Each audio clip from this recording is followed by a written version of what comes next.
An important decision that you will need to make when you start your business is should you have a niche or not. To help you decide, let's take a look at the advantages and disadvantages of both.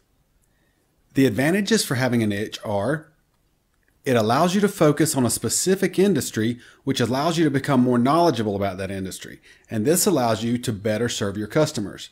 This gives you an advantage over other web design companies that do not have a niche. You can also easily establish yourself as an expert with potential clients, not only in web design, but also in your niche market. And potential clients would rather work with someone who knows about their business than someone who doesn't.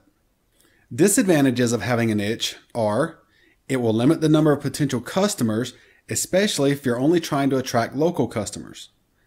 It will also limit your number of referrals. If someone refers a roofing contractor to you, but you only build websites for the medical field, then you've lost a potential customer. Now, this is not necessarily a bad thing as long as you can get enough clients and referrals within your niche.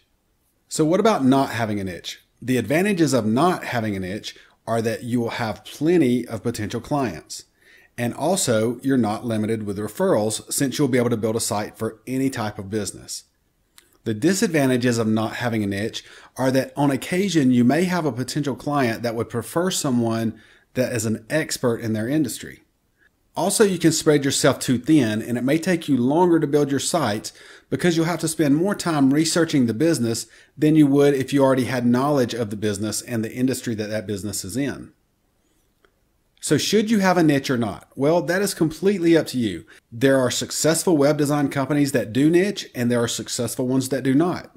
When I started my business, I decided not to have a niche. I didn't want to limit my potential customers or referrals, especially because I wanted to focus on local businesses. Again, though, you can be successful doing it either way.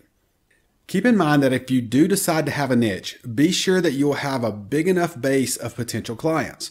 For example, the construction field, restaurants, the medical field, these will all be plenty big enough for you even if you're only going after local businesses. But if you were to niche in, say, pool and spa companies, you may struggle to find enough business. So make sure that your niche market is big enough to support you. One other thing to consider is whether you already have experience or interest in a certain industry. If you do, then maybe having a niche is the way to go.